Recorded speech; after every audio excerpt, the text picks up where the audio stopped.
What? Oh, wait. You've been live this whole time. Now we just we're live. You've been live for 2 minutes and 40 seconds? No. That's what it says. No, it doesn't. Oh my god. Oh, it's again, with this voice. What do you mean? Doug, What? I don't know what you're talking about.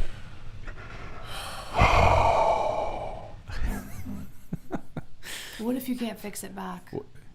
Is your headphone on? Okay. Guys, you can't mess with a mom who's homeschooling a kindergartner. You do understand that, right? The price of messing with me at the end of the day at 4 o'clock in the afternoon. Okay? After a long day. Guys, the reason that he was teasing me is because if you watched last week's live, I thought we gave this like riveting, really important message that was like, man, this is like some really important stuff. And I was like, you know what, let me just go check it back, make sure everything was firing on all cylinders. And I go to, he uploads it to 50,000 platforms. And then I listen to it, and we're talking like this, like we sound like we're the chipmunks the whole entire time. Ew. Ew. That's some real, I could turn this down. the horses. Well, I guess where we technically What could. horse? No, what was that? What's that horse's? It rubs the lotion on its skin, or else it gets the hose again.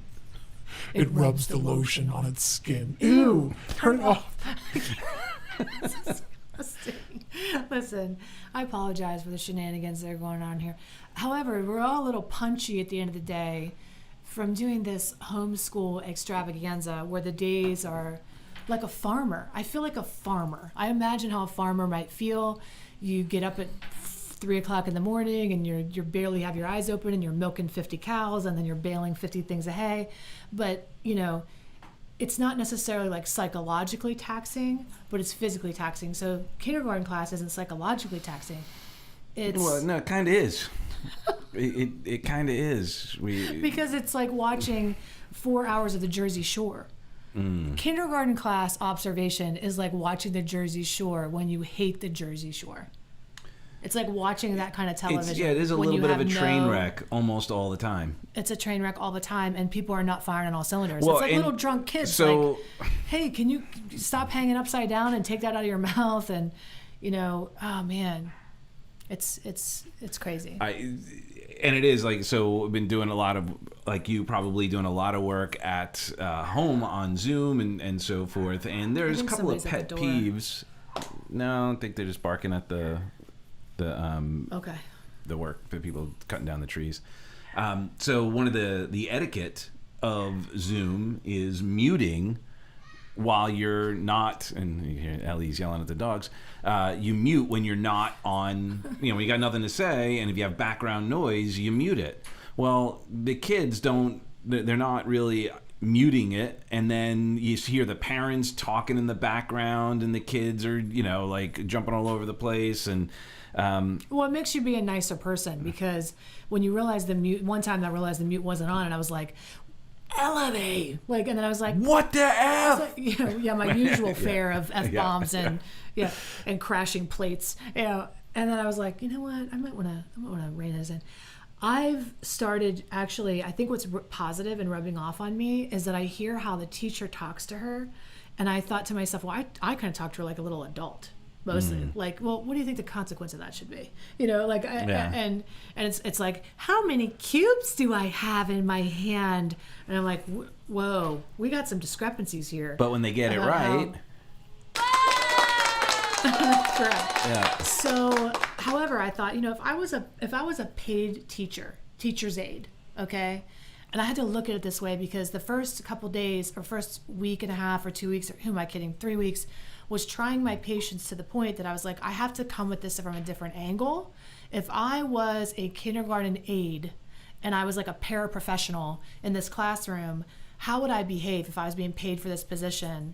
And I needed to do that because I needed to be the paraprofessional in the room, helping her do the exercises. So I just had a total shift, and I was like, okay, I have to be actually, I can't just leave her unattended. Right. I'm sitting with her. I'm in it, and when she's doing the letters, I'm acting like a paid person is on the clock and being watched. Yeah. That's how I'm behaving because I want her to get it. I want her to have a good experience. And sadly, there are some kids whose parents are just dropping them in front of the computer. Well, because they have to, right? I know. I said Necessity sadly. or- I'm not making anyone wrong for it. I just Yeah. it's an observation that there's Yeah. a lot going on, and these poor kids don't have someone coaching them through it, and the poor teacher is man, like they need to be sainted.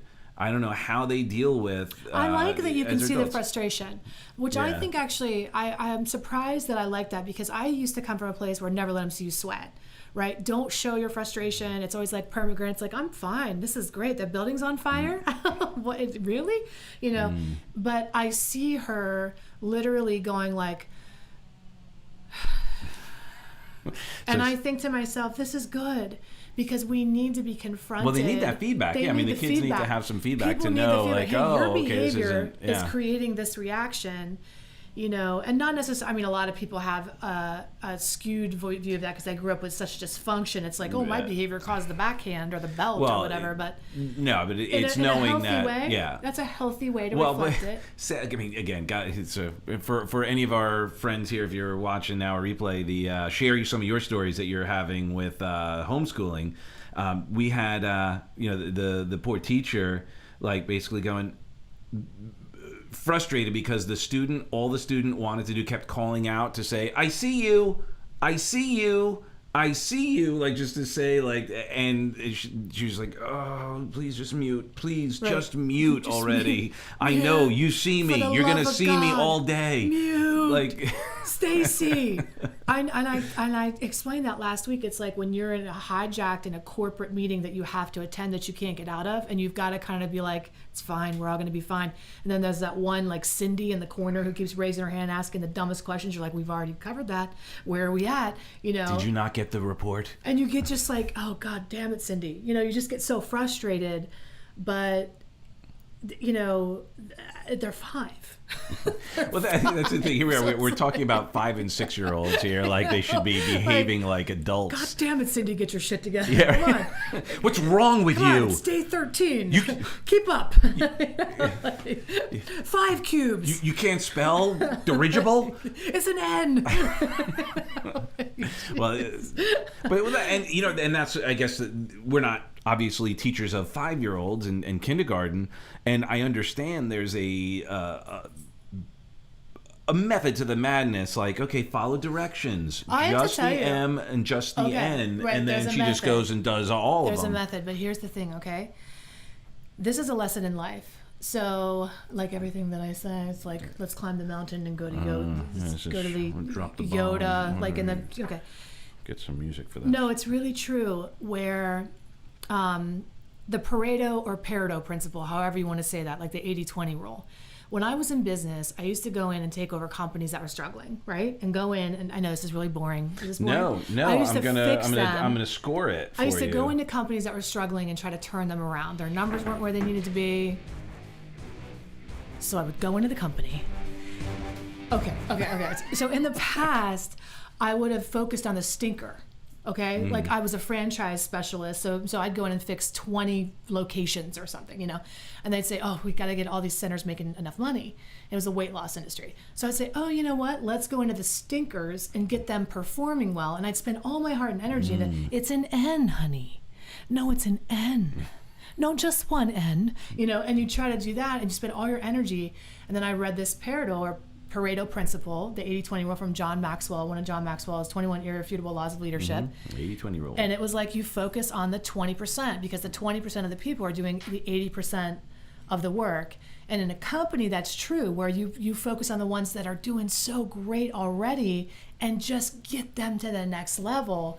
Now, that's not our philosophy here because nobody left behind, right? Well, what the hell is this? Everybody's behind. Yeah. Okay. In order, We're so all behind look, already. if So one person's not going to learn, nobody's going to learn. so So it's at like- least we got the N. So I'm thinking to myself, we've got to find a way to give her. You just want to be close to me. You're maybe. Oh, hi, snuggly. Love it. So yeah, basically, they have to focus on the 80%, and that's a real shame for me because I think to myself, well, how long am I going to allow that? How long am I going to allow her to be sitting there like this because somebody can't sit down? And they can't, or just they can't understand? keep up Like, with just the academics. That's not going to work. I'm not going to let her have her suffer the consequences because we're all in this together. You know, we're all not in this together. And like people think that, let's say that we're all in this together. But here's the reality. You're in it your way. I'm in it my way. We're all in a similar situation, but we're not the same. Everybody's experiencing this radically different. And that's okay. That's how it's supposed to be. But to lump everybody in, oh, no, we're all having the same experience. Everybody's equal. No, you have the same experience as me and you believe the same. No, honey, no.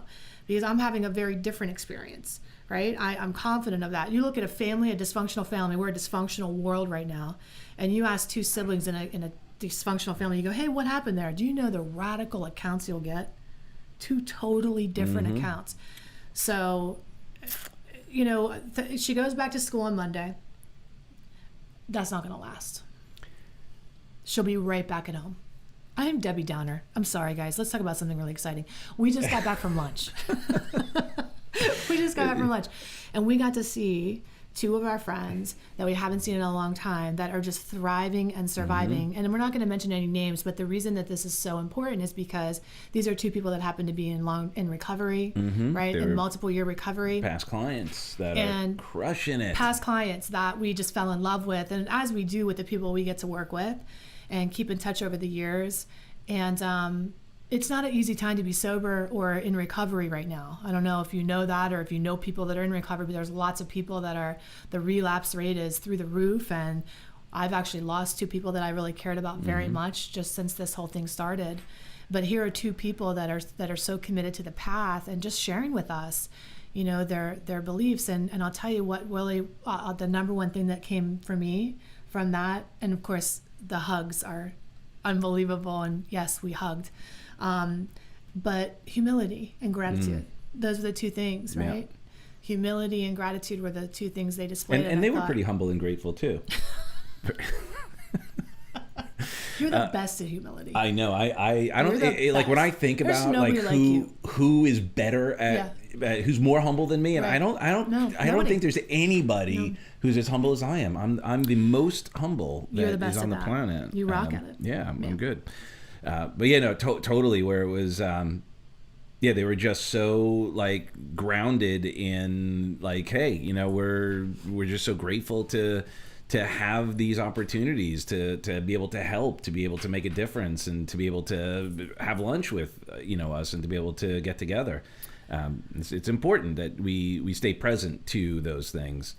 So last week we talked about being a super couple and what that really is. And I just wanted to. So I've been going out networking. So our South Florida friends start coming out. We have some events coming up. We have some lunches coming up. We have that. But last night was at an event, and even today it was like we go to see somebody, and there's that moment of do we fist bump? Do we elbow bump? Hug? Like, what are we doing? And I whatever take it, you want. I mean, that's such an individual thing. No, I know, but the fact that it's like a conversation now for some people, because there's an awkward moment where maybe you used to hug, and now like, oh, are we going to be doing that?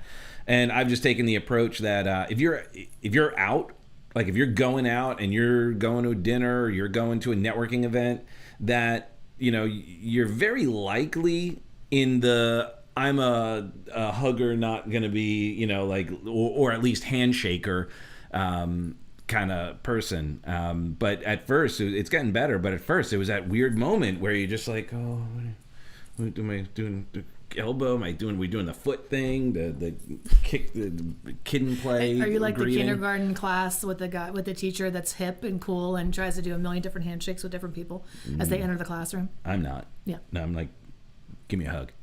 I'm giving you a hug, and then I do. Nice. So. Mic drop for hugs. Mic drop for hugs. Alrighty. Well, yeah. I think. Sorry, you were. I didn't mean to throw you off course. We were talking about being the power. You can't couple. throw me off course. I'm like a ship at sea, always knowing exactly where I'm going. Connection lost. I can get it back. Okay. It's not the connection, the internet. So, guys, basically, we talked about being a power couple last week before the Alvin and the Chipmunks came to town with our voices, and we sounded absolutely ridiculous. That's the wrong direction. And it kind of sounded like this. And yeah, and it wasn't good. So, but I thought it was such a good thing that I wanted to just address some of the key things that I think are really important in surviving this time right now. And what is a power couple? Is just like two people committed to bettering themselves on the path, using. Yeah, so it's so interesting. Like, Opportunities what to is a grow. power couple? And really, everybody, even a relationship, technically isn't a power couple. But a lot of times there's a lot of thoughts behind it. But really, it's I think it's two people strong-willed- efforting. Efforting, Two yeah, efforting two people. people, That's a power couple. strong-willed people who have their beliefs, who have their values, and who are willing to Effort. to work on keeping them, staying in your own ship and also being in the ocean together, kind of thing. An because I, a me, and a we. Yeah. The thing is, that's really it. A power couple is two people efforting at the relationship, efforting at life. Because what happens when you have one person efforting and another person relaxing and just taking a snooze? One person gets resentful from having to do everything, or it's unbalanced. They get all their love and affection by having to do all the work. And if this person says, hey, I want to try now, I want to step up. Like, picture two people in a rowboat, right? And they're both, and one person's rowing and the other person's taking it easy. Just going in a circle. And they get resentful, right? Yeah, and they're just chasing they're just going around and around. But they get their value out of that, right? So when somebody else wants to paddle, they're like, ooh, if you do Well, hey, paddling yeah. too, then you're not going to want me anymore. I need to do all the paddling. It's codependent. So as a power couple, you move from this dependence thing where one person's doing everything and it's completely unbalanced, and you move out of independence where we're both doing our own thing and we don't work together at all. We just go conquer individually. It's just interdependence, where it's like we're relying on each other's strengths to become a bigger force for good in the world, or a force for good in our family, or whatever it is that we're trying to do and accomplish as a team. And God help me, I'm so grateful that I have an efforting man in my life. But I only attracted that because I stopped being the person that got all my value from doing all the efforting. Yeah. Right? Well, and if you think about, it's a deeper conversation, and it's the work that we do, is that a lot of the work, the efforting sometimes that people do, if they're not careful, You do it know could it's be efforting. effort. Effort. Like It a would require fort in the efforting. woods. It's like a fort in Like the a woods. fort It's in the woods. Efforting. Okay. Is oftentimes we want to check what's the motivation. This is where motives do matter. Are Mm-hmm. you running from something? Are you acting out of fear, or is it out of support? Is it out of love? Is it out of not expecting a specific result per se, other than the result of showing the love, showing the care, showing the an ecological outcome? Yeah, most people don't give to just let it go, land where it goes, right? Right. Most people don't walk through the world and say, let me just contribute to you, and I don't have an agenda. I don't have an outcome. Right. But they contribute because it's on their heart to contribute. And they're not attached to an outcome of it. Most of us, if we're honest, are all kind of attached to an outcome in some way, right? However, even if you're not attached to an outcome and you're just giving, we this lie we believe that relationships are like 50-50, right? That's really not what I'm talking about. Like efforting, like, hey, you bring your 50 and I bring my 50. That's a talk for a different time, but that's like a scorekeeping type of scenario, right? So if you're not bringing all your A game right now in this time, then I'm going to withhold. And I'm not going to bring what I need to bring because you're not bringing what you bring. And then we get into this tit for tat, and that's extremely unhealthy and codependent. But sometimes in a relationship, somebody's given 80, somebody else given 20, somebody's given 70 and 30, and it ebbs and flows. The problem is we don't want it to stay in one place, because the balance doesn't always look like even Steven. The balance looks like this back and forth that always kind of levels itself out in the end. I mean, right? The big picture. you could use the day, like lunar cycle, right? The day and night. Like there's the ebb and flow that way, where the tide comes in, the tide goes out.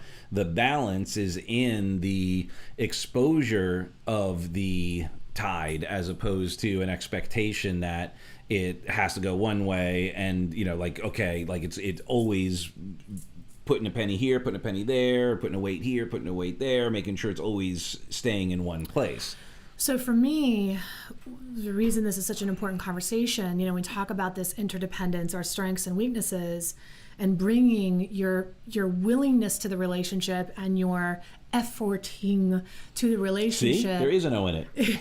It's really about, for somebody like me who's very strong-willed, right? Go, go, go, go all the time, get it done, not for the sake of achieving, like, look at me. I'm not a bragger. I don't really care about any of that. I don't care about stuff. I don't care about things.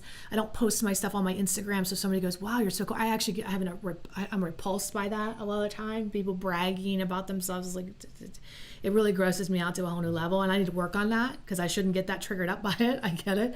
But I go, go, go because it's part of my mission to do so. It makes me feel complete to bring it all the time, right? I wake up thinking, what do I need to do, right? What needs to happen today in order for this to go down? But at this time right now, and it's important for me to always be bringing that 100% or 80% or whatever, right? Always be bringing it all the time. But how I bring it is changing right now. My role is changing in the relationship, in the family, and my willingness to be able to come to my husband and say, I'm efforting over here a lot now, right? Like with Ella V home and homeschooling, and she is our number one priority. We've decided to bring a child into the world, and so that was our deal, and right? Apparently you got to feed them like every apparently day. You got to take care of these little shits, right? So I, they get bigger, and then they need new clothes. Needs. Like, what the heck? Problems. It's never stopped. Like they like to talk and they stuff, need a bath, and you got to like, every listen day. to them at least. Right? Hairbrushed.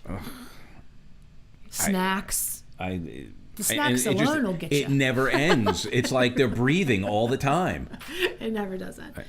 So for me to be able to say, okay, if I'm going to bring it there, what do I need from my husband in this shifting time? And if you're a power couple, you can't be afraid, number one, to let your needs shift, to let your desires shift, but to be able to communicate those openly with each other and not have it mean anything. Hey, I'm stepping up in this area. Can you step up in this area? Hey, this is the support I need over here because I can't bring it over here, right? Hey, we have a lot of plans to partner and do workshops and seminars and a speaker boot camp. Hey, you might have to do that by yourself because I need to be realistic, right? There's this new dynamic, and I have to be okay with those roles shifting and changing. And I think a lot of achievers, a lot of people that are a power couple are committed to how that's supposed to look, right? But the wisdom is in knowing it shifts. Yeah, and changes. I think for the most part, we're all getting better at it. I think the good news is this was an opportunity for everyone. That's what we all are in together, and that's the difference. What we all are in together is that we all know that, putting a timestamp on this conversation, that COVID is happening, that there's this pandemic, that, companies are not working the way they were, that schools weren't working the way they were. We all are in that together. What we're not in together is specifically how we're going to do it. And what happens is where the stress comes in is when it's going away you think it shouldn't, and that goes on a macro and on a micro, because on the big picture we could all have beliefs the way we think it should go. It should be this way, it should be that, and it's not. And then we have micro where it should be this way in a relationship, it should be that way, I should be doing this and you should be doing that, etc., etc. And the flexibility that Heidi's talking about is that willingness to go, okay, that's the way it may have been before, and it worked then, and things are different now, and we have a new kind of perspective here. We have new responsibilities. In the past, we didn't have to worry about Ellie having school at home, just like you probably didn't have to worry about someone doing school from home. You may have gone into work, and now you're having to do that from home, and now everybody's all in the same place, and it becomes this pressure cooker where it's like never a break, never a, it's just go, go, go, go, go in one thing or another. And it's like even in the same space, so that all the triggers and anchors are there because you're seeing the same thing, seeing the same faces, seeing the same environment. And that's where the true power comes in, is when we can step back and go, okay, what do you need? What do I need? Right. I had the lie, and I had a client who had the same lie that, I'm sitting there at the computer with Ellie for 6 hours a day. Let's be real, right? 6 hours straight, because I'm unwilling. A parent can tell me and write me and say, well, just leave her sitting in front of the computer. That's not my style. We're not in this together that way, okay? I'm in this a different way than you're in this, and that's okay. We all respect our differences. But I was tempted to sit there and go, I'm getting nothing done, right? And even swear and be so upset, like I'm getting nothing done. I'm not making my videos. I'm not working on the marketing aspect. I'm not, I should be doing this. I should be doing that. And to think to myself, I'm getting nothing done because it doesn't deal with my company, doesn't deal with my business, is really sad when you think about it. Because what was I really getting done? Other than our cat having this moment. She loves me so much, and I'm really grateful she does. Look, what was I getting done? I was there to support her. I was there to support our girl throughout the day. And this experience is fleeting. Mm-hmm. This is temporary. This isn't going to last. When I'm sure she's 11 or 13, I'm going to pray for the days where she wants to spend 5 minutes with me, let alone 6 hours sitting beside me. So well, I don't know. Let's ask all the people with the 11, 12-year-olds right now who are sitting at home going, oh my God, when are you going back? So the season is so short, but the lie for the producers in the world and the achievers or the people that are the entrepreneurial people is like, oh my God, I need to get out there, and nothing's getting done while I'm sitting here. Everything's getting done. Like the Tao says, I'm doing, the nothing is being done, but everything's done exactly, right? Mm-hmm. Like that kind of concept. It's like, yes, it's all being done. And Ellie, I know I'm pouring into her, and that's okay. That's enough. It's like this other concept right now of like, what's enough? How much are you supposed to be doing right now? Can you cut yourself some slack and redefine what productive is? I mean, a lot of us actually need this conversation. As a power couple or as a power person, are you willing to redefine productivity? Are you willing to redefine purpose during these times right now and simplify? I had to pivot. Look at all my P words. Are you impressed? And you're not popping a lot of P's. I had to pivot during this time because before I was taking like more one-on-one clients, but I pivoted, believe it or not, to just focusing more on certifying coaches. And the reason behind that is because if I focus more on certifying coaches, they're helping more people, even though I can't take a bunch of new clients right now, and I really can't. Mm-hmm. I've stopped, as you know. I'm just kind of maintaining the people that I have. But by working with my coaches, we can impact so many more people, right? So it's redefining how it's going to look. Well, and like why we restarted this last week, of course, and I had some technical difficulties. This is a way to spread some cheer, spread some love, to perhaps offer some perspectives, and this is where if we're in it together, this is a venue, an opportunity to connect, to share, to get real on what's really happening and what do you need, and be willing to be powerful enough to say, hey, like, I need to blow off some steam. I need to, scream like, this is getting nuts. I need to go, hey, I need a break. Can you help me out? Is there a way, get the courage to maybe go to someone in your life and say, hey, what do you need? Or here's what I need. Because oftentimes that's one of the most difficult things, especially right now when there is so much going on. Sometimes we're afraid to ask for it because we they probably got so much going on too. I don't want to make things worse and say, I don't want to add to their stress by saying I need something. And the truth is that we all need to be able to be ourselves, be authentic, and get to that level of vulnerability to be honest and say, hey, I need a minute. I need to have this conversation. I'm stressed out about X, Y, or Z. I'm stressed out because of the kids. I need to get to the gym. I need to, one of the things that we constantly juggle as well is gym time. Like when can, can I... Who's going in the morning? Yeah, Who's going like, what are we doing here? Right. And it's, but it's all part of it. And it's not with an expectation other than, okay, like, yeah, how can I serve you? How can I, I want you to be able to get to the gym. I want you to be able to go on your bike ride. I want you to be able to experience what you need to in order to be okay with all the challenges, because it is hard for everybody. And the challenge sometimes as well Get is... the cat out of here. Okay, and she's wanting lots of attention. Yeah, we thought it was Ellie. We not only do we have a 5-year-old that knows how to open the doors, we have a cat that knows how to open the doors. So I did, in fact, lose my train of thought. Which is not a surprise for you. What? Were we talking about Squirrel. something? What? Not a surprise, because we talked about our personalities last week, where Oh, yes. you're a jack of all, you're 50 million things at once, and I'm like, what are we doing in this moment? Singular focus. I think your point was it sounded like your point was just to make sure that you're vulnerable enough to ask for what you want, and knowing... Oh, right. And that there's an expectation. The challenge that we have to get over is that other people don't think the way we do. So oftentimes the conversation is really just a clarification conversation, because the thoughts that you and I have, like you have, I have, she has, like everybody has, is unique to them. And sometimes we think that other people think the way we do and would do what we do. And then it's not because they're being jerks or because they're being careless or because they're being selfish. It's genuinely because they just weren't thinking anything else and thought you were thinking the same thing. So then to say, hey, here's what I need, more often than not, they go, oh my gosh, of course. Like, yeah, yeah, no problem.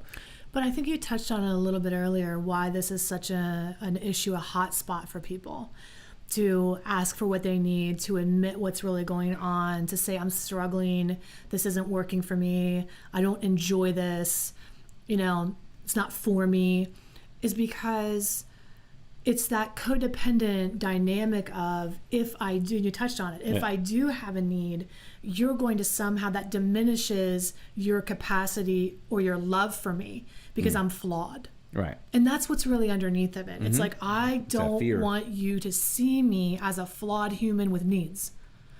Yeah. Which is so, if we think about how crazy that is, because you've got needs, right? You're born. God has gifted you with the idea that you're a needy human being. You couldn't do anything by yourself when you were a baby. And that's by design, many ways. So you can get in the habit of going, oh, I got to depend on things. I got to be able to depend on things. But if you couldn't depend on people or things when you had, in that early phase of your life, you get the message that your needs are a nuisance. They're bothersome. Ew, you're wrong for annoying. having You're them. wrong. And so you might have attracted somebody in your life. All right, and that's why we're back to the very beginning. Let's circle back, Doug. Let's dovetail. All Let's the way piggyback. around. We're gonna Bring it come- on We're going to home. bring it on home here, because if you're with a partner that doesn't have a willingness to see you, to allow you to change, to be different, to change your perspective, to have a need, okay, a couple things.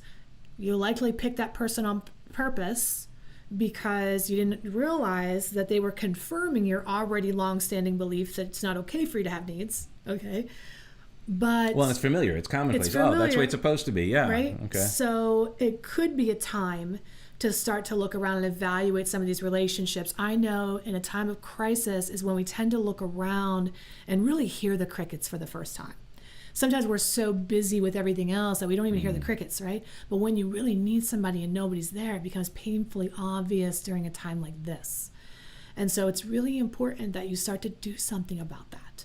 All right, that you really surround yourself. Now, look, if I was in a relationship with an unwilling person, and if I would say, hey, I need to do this homeschool thing because I need to pour into our daughter, I need to pour into my child but I say, well, maybe that's not an issue. I'll tell you what I would do is I would work harder on my business and hire somebody to do that. Okay, because the reality might be I'm not able to do that, but there's a way to strategize in my business to earn more money so that I can hire the right people to do. So anything can be accomplished. You might not have it organically. You might have to actually produce it, make it happen. You know, the challenge is when we stay in this victim mentality. Why? Because we stay silent about our needs. We don't want to make any waves. And then we become what? A martyr. Okay? And then we become resentful and it's brewing. And then we say things like, explodes. you should know what I need. I shouldn't have to tell you what I need. You know, you should just know. If you loved me, you'd really be picking up when I'm laying down. Or you'd be smelling when I'm stepping in and bagging when I'm mowing. All right? And well, It's so unrealistic and ridiculous. and the other issue, it depends on, I guess, how enlightened of a lover you are, is not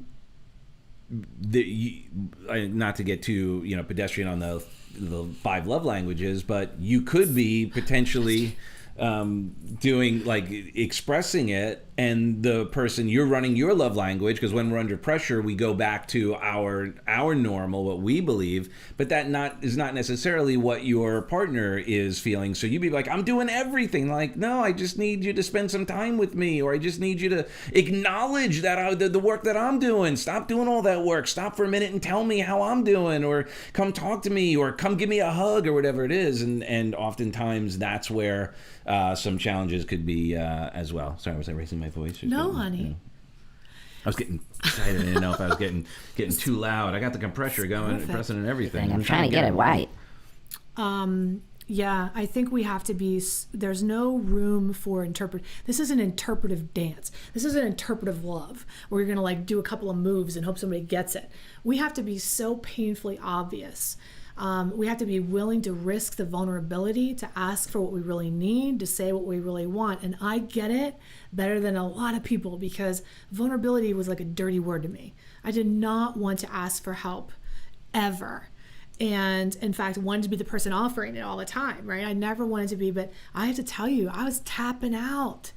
I think this homeschool situation really helped me come to the Lord a couple times, where I was like, I think I need to reevaluate what I think I'm capable of. And I think that's a wonderful thing, because it's in our being a power couple, being a superhero is about embracing your humaneness. And not thinking you're invincible all the time, or that we reward that in our culture. We really do. No offense to the self-empowerment, improvement thing, because we're a part of that in many ways. But this, like, step up, power through, you got this, no weakness. If you're a Cobra Kai person, I feel you, boo. No mercy. Strike okay? first, strike hard, no mercy. No mercy. Yes, Sensei. So I get it, right? Like, we want to be like power on and power through. But there's no truth in that. There's no beauty in that. There's no humaneness in that. There's no authenticity in that. That's the word I was looking for. That is, and ultimately connection. It alienates people. Okay, so we want to connect. We have to be vulnerable enough to go. Well, and help. It's so interesting. There's parts of us that like the appearance of perfection, and then there's parts of us that really like and appreciate the look of imperfection, of some mistakes. Go, oh wow, you are actually human. You aren't perfect. You aren't, like, cold. You aren't, like, find those other parts. As a matter of fact, today had a session today with a company in Chicago, and they were sharing, like, no, actually we kind of like if we're in the middle of a call, or on Zoom, and like the kid walks by, or the dog walks by, or the cat comes in, like, because it kind of makes it more human. Yeah. Like there's that element of, oh, okay, oh, that's right, we are just people. Like, yeah, we are fallible. We do have things happening, and it actually creates more of a bond and more of an ability to go, oh, we're going to figure this out, we're going to work it out, it's going to be okay, because we're able to see each other as just who we are, with authenticity, with to be genuine. Authenticity is the best gift we can give the world right now. Yeah. Is being transparent and showing the reality of what is really happening. I think, thank God, as a woman who is totally turned off by the achiever mentality of the perfectionism, and look how far I'm up in the world, and look at all the shit I have. It's just that to me is repulsive. I don't care what you have. Who are you? Who are you? Not what you have. I'm not interested in what you have, right? But a lot of people are. And I get that. And that's why our society has gone so far with this Instagram mentality, like show the rented plane and the fake Lambo and teach people how to get it. I'd rather help people get internal peace in chaos. I'd rather help people get love in the face of abandonment. I'd help people get self-esteem in the face of rejection. Those are the real things that matter, like your center, right? Who you are at your core, your true lovability. Because I know if you rented a plane, you need my love more than you could ever imagine. You need love more. If you're, and people can argue that all day long. If you're taking pictures of your all day long, you need love more than most. And That's if you what I rented know. it just to And take you the rented pictures it. because you're not flying in it, you're just Honey. sitting on the tarmac because you had it for an hour. Can you love yourself when the phone stops ringing, the clients leave you, your stuff falls apart, your business crumbles? Can you still feel good about who you are? Can your marriage survive when the phone stop ringing? Can your business thrive when you have to pivot because you know why you do it, not much how much money you're making, right? Does your purpose outweigh the fleeting seasons of what's happening? And so that's really what we're talking about. But in order to be able to withstand that pressure, you have to be vulnerable. You have to be real and honest about what's really happening. And so that's our goal, is to just offer a perspective of that genuine kind of here's what it is. Let your Here's what- freak flag fly. do you be you weirdo? Yeah. Like, hey, right? Do you, boo? Do you boo? I don't think you've ever said boo. I in your never. entire life. Well, I did. Actually, I went, when I met "Boo. Boo." you weren't a term of endearment kind of guy at all. You weren't really like a sweetie, honey, babe. Anyway, that wasn't really in your It wasn't? vernacular. No, I don't think so. Bunny. You used to call me like a bunny, but that was trying to be cool, like a I don't know, not like a hipster, but. Yeah, I'm hip. I'm cool. I'm where it's at, Daddy-O. Ain't that right, kitty cat? but listen. Where it's at, kitty cat? Where's that kitty cat? We got to wrap it up, but I have to tell you, last night we were binge watching Cobra Kai again because we're just catching up, and just everybody say like a global prayer that Allie comes back in season 3. But we laughed so hard during the dream sequence, and if you guys haven't watched this, I'm sorry, you just need to Gotta get on go, board, yeah. okay? But the dream sequence where they had the love scene to White Snake. Yeah, here I go. Again on my own. She's doing the whole pouring Coors Light on her body, like Tawny Katane moves. Tawny The other thing- Katane on the other hood thing of a wasn't car. missing was the hood of the car. Do you but know she I had actually everything feel else. like I've done all those moves in that dream sequence. Pouring the Coors Light on yourself, or the Yeah. I don't remember that. It wasn't with you. What? I'm just joking. I'm not. I've done most of those things. No. Because you know what? Here's what's really funny. That was the ultimate dream for like most people would think, oh, that's how you're supposed to do it. That's how you're supposed to do, the whole thing. No, I haven't done most of those things. Anyway, guys, we just want to tell you. Okay, hold on. I'm gonna try and find that here. What are you finding? Sorry, guys. Oh, last week it was really funny. We had that moment about when I told you something that you didn't know and you had a reaction. I was like, get your popcorn. Anyway, we love you. Our intention is to come on every Wednesday to be with you and to just connect. And we are on multiple platforms with Restream. So if you've been commenting, just know we love you. We see you after, and we'll come back in and comment. And if there's something you'd like us to talk about on a Wednesday, go ahead and give us a suggestion in the comments and let us know what you want us to talk about, because we're really here for you. I mean, of course, we were having fun, but we're here for you. All right? Yeah, what happened? I'm trying to. I don't know, but you're taking the whole end of the show I to know. say, honey, It's just not coming. Yeah, just let it go, babe. Can't get it. Release the expectation. All right, play guys, we anything. love you. We love you so much. You want to do your sign off, babe? Yeah, hold on. I was trying. Guys, Okay. so sorry. We love you for who you are and who you aren't. And if we had here I go again on my phone, I'd be playing it. Yeah. All right, so we love you. Sorry. We will see you next week. And please, anything we can do to support you, to serve you, please do so.